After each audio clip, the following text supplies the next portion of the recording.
දෙල් කන්න ආස අයට ගොඩාක් ලේසියෙන් ගොඩාක් රසට දෙල් කරයක් හදාගන්න විදිය කියලා දෙනවා.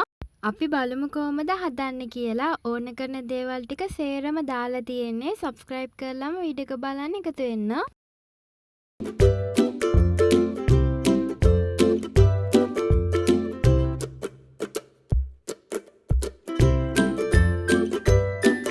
දෙල් ගෙඩිය පොඩි කෑලි වලට කපලා සුද්ධ කරලා අරන් තියෙන්නේ. ඒකට දාගන්න රතු ලුණු, අමු මිරිස්, කරපිංච, රම්පා, කහ කුඩු තේ හැදි භාගයක්, මිරිස් කුඩු තේ හැන්දක්, ලුණු යාගේ රස අනුව දාගන්න, ගම් මිරිස් කුඩු වලින් තේ හැදි භාගයක්, අමු 3-5 කුඩු තේ හැදි භාගයක්, උළුහාල් ටිකකුත් දාලා දියකිර එකතු කරන්න. දියකිරෙන් තමයි තැම්බෙන්න තියාගන්න ඕනේ.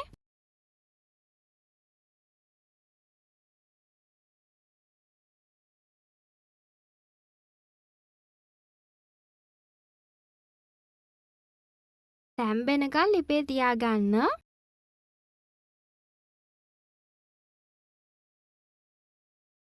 ඔන්න දැන් අපිට පුළුවන් මිටිකිරි ටිකක් දාගන්න.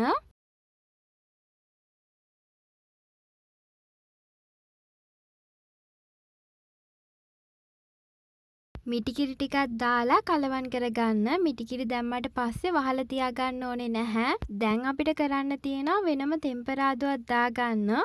පොල් තෙල් මේසැන්දක් දාලා තෙල් එකට අබෑට දාගන්න. අබෑට පිපිරෙනවත් එක්කම කොටාගත්ත සුදු ලුණු දාන්න.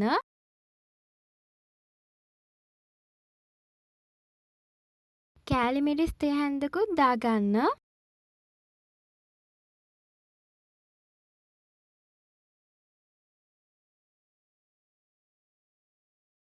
තෙම්පරාදු කරගත්ත ටික නටන කරියට දාගන්න.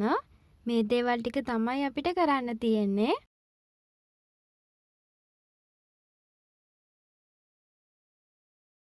දෙල් කරේ මේ විදිහට හැදුවාම ගොඩාක් රසයි, හදන්නත් ලේසි. ඔයා දෙල් කන්න ආසයි නම් අනිවාර්යයෙන්ම මේ විදිහට හදලා රස බලන්න. ඔයා ලේසියෙන් රසට යන ආසයි නම් සබ්ස්ක්‍රයිබ් කරලා තියාගන්නත් අමතක කරන්න එපා. එහෙනම් ගිහිල්ලා එන්න අලුත් වීඩියෝ එකකින් හමු වෙමු.